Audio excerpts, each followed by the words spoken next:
के बात करें। आप इस तरह से मोहल्ले भर को क्यों जमा करें? लोग जमा हो रहे हैं, अंदर आए बात करें। हाँ तो होने दो रहियो। एक मंगनी शुदा लड़की से दोस्ती करना, उसे बार बार कॉल करना, मैसेजेस करना, ये सब धोखा देना नहीं कहलाता। सब में आपकी बेटी भी तो इन्वॉल्व। बेटी को बीच में मत लाइए आप। होने दो जमा, उनको भी तो पता चले ना तुम्हारी असलियत कि कैसे लोग हैं। कॉलेज में उसको किस किस तरह से तंग करता होगा ये तो खुदा ही जाने। 1 मिनट, ज्यादती कर रहे हैं आप। जब दोनों हाथों से हमें लूट रहे थे तब कहाँ गई थी तुम्हारी शराफत? हाँ, अब बड़ी शरीफ बन रही फिर। और ये तो मैं वो बता रहा हूँ जो मैं जानता हूँ। माया का बाप अपनी बेइज्जती तो भूल ही नहीं पा रहा। उसे लगता है कि वली ने जो कुछ किया है उसके बाद उसकी बेटी की इज्जत खाक में मिल चुकी है। माया का वालिद जहांगीर को फ़ोन करेगा कि वो उसे मिलना चाहता है और वली के बारे में कुछ बात करना चाहता है। जैसे ही वो आएगा तो आगे से पहले ही उसके घर पर एक ड्रामा स्टार्ट हो चुका होगा।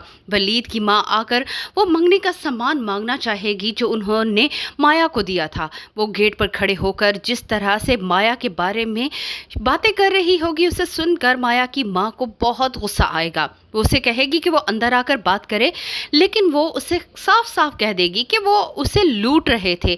लूटते वक्त उन्हें शर्म नहीं आई, अब अपने मोहल्ले वालों से शर्म आ रही है। माया की वालदा उसे कह भी देंगी कि वो सारा सामान सब कुछ वापस कर देंगी, मगर वलीद की माँ को तो जैसे बहुत ही ज़्यादा गुस्सा है। माया के वालिद के जहन में सारी बातें वही गूंज रही होंगी जो वलीद उसे कह चुका है।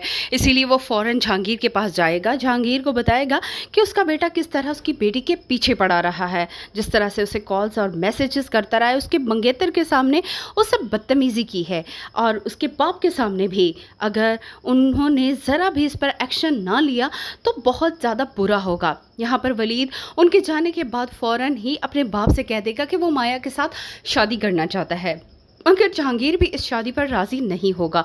जिस तरह से माया के वालिद ने आकर सबको बेइज्जत किया है उसके बाद तो वो इस शादी के लिए रजामंद नहीं हो पा रहे।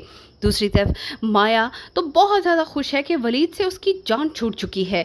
वलीद खुद ही उसे छोड़कर चला गया है, अब उसके रास्ते साफ हो चुके हैं। मगर वली के घर वाले नहीं मान रहे, ये बात भी जल्द ही उसे मालूम हो जाएगी। वली माया की खातिर अपना घर भी छोड़ देगा, अपने बाप के सामने खड़ा हो जाएगा कि वो सिर्फ और सिर्फ माया से शादी करेगा। यहाँ पर जहांगीर को लगेगा कि शायद वो अपने बेटे को डराएंगे धमकाएंगे तो उसका बेटा मान जाएगा, मगर वली घर छोड़कर ही चला जाएगा। उसे लगता है कि वो माया की खातिर कुछ भी कर सकता है।